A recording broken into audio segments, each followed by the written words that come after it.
DVC द्वारा मैथन में अतिक्रमण हटाओ अभियान के विरोध में मैथन प्रशासनिक भवन के सामने निरसा के पूर्व विधायक अरूप चटर्जी की मौजूदगी में मैथन डैम के फुटपाथ दुकानदारों द्वारा धरना प्रदर्शन चल रही थी। इसी दौरान कुछ सीआईएसएफ के जवान ने आकर बातचीत करने के दौरान ही धक्का मुक्की से पत्थरबाजी हो गई। देखते ही देखते सीआईएसएफ ने लाठी चार्ज कर दी, जिससे आंदोलनकर्ता में भगदड़ मच गई, जिसमें दर्जनों लोग घायल हो गए। आंदोलनकर्ता के साथ साथ कुछ सीआईएसएफ के जवान भी गंभीर रूप से घायल हुए हैं। सभी का इलाज डीवीसी के बीपी नियोजन अस्पताल में चल रहा है। वहीं पूर्व विधायक अरूप चटर्जी ने कहा है कि हम लोग शांति तरीके से धरने पर बैठे थे, तभी सीआईएसएफ के कुछ अधिकारी बिना वार्तालाप किया ही हम लोगों पर लाठी चार्ज कर दिया और दर्जनों गाड़ियां भी तोड़ फोड़ डाली, जबकि हम लोग शांति तरीके से धरना पर बैठे थे। वहीं सीआईएसएफ के अधिकारी ने बताया कि सुबह से इन लोगों ने प्रशासनिक गेट के सामने ही धरना पर बैठ गए, जिससे कर्मचारियों को ऑफिस के अंदर आने भी नहीं दिया जा रहा था। समझाने के बावजूद भी इन लोगों ने नहीं माने, बल्कि जवानों के ऊपर पत्थरबाजी कर डाली। उसके बाद दोनों तरफ से हमला होने के बाद घटना को अंजाम दिया गया। कुछ सीआईएसएफ के जवान भी घायल हैं। निरसा से आजाद अंसारी की रिपोर्ट। नहीं, शांतिपूर्ण तरीके से बाकायदे नोटिस देने के बाद हम लोगों ने गेट जाम किया और उसके बाद सीआईएसएफ को आके इस तरीके का लाठीचार्ज करना कहीं ना कहीं अवैध है, कहीं ना कहीं गलत, और हम लोग इसका विरोध करते हैं। डीवीसी इसका जब तक ये नहीं लेती है, इसके ऊपर एक्शन नहीं लेती है, तब तक हम लोग ये आंदोलन को जारी रखेंगे।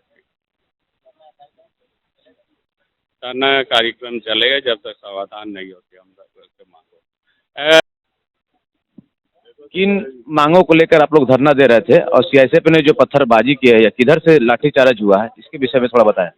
हम लोग दुकानदारों को मांग को लेकर, जो आपका मैथन डैम में जो दुकानदार हैं डैम में, उनके कुछ मांगों को लेकर हम लोग शुरू में नोटिस दिए थे और नोटिस के तहत आज हम लोग गेट जाम करने का वो धरना पे बैठे हुए थे शांतिपूर्ण ढंग से, और सीआईएसएफ आते ही अपना रौब दिखाए और अचानक हम लोगों पर लाठीचार्ज किया। करीब करीब 25 से 30 लोग घायल हुए हैं। पत्थरबाजी भी उधर से ही हुआ, पत्थरबाजी भी हुआ और अचानक से लाठीचार्ज की गई। अचानक से हम लोग कुछ समझ पाते तब तक वो हथियार से लैस थे, लाठीचार्ज कर दिया वो लोग। जब से आप लोग धरना दे रहे थे तब से कोई अधिकारी कोई भी अधिकारी नहीं आए थे। सीआईएसएफ से भी बहुत बढ़िया ढंग से बात हुई। वो लोग बोले कि आप लोग यहाँ नहीं से हट के कहीं बगल में बैठ जाइए। हम लोग शांतिपूर्ण ढंग से उनका बात को मानते हुए हम लोग बगल में बैठे। उसके बाद उनके जो मेन ऑफिसर है वो आके ऐसा रंग जमाए और अचानक हम लोग पर लाठीचार्ज कर दिया। आगे का रणनीति अभी हम लोग तय कर रहे हैं, जैसा होगा हम लोग फिर उसके एवज में करेंगे हम लोग।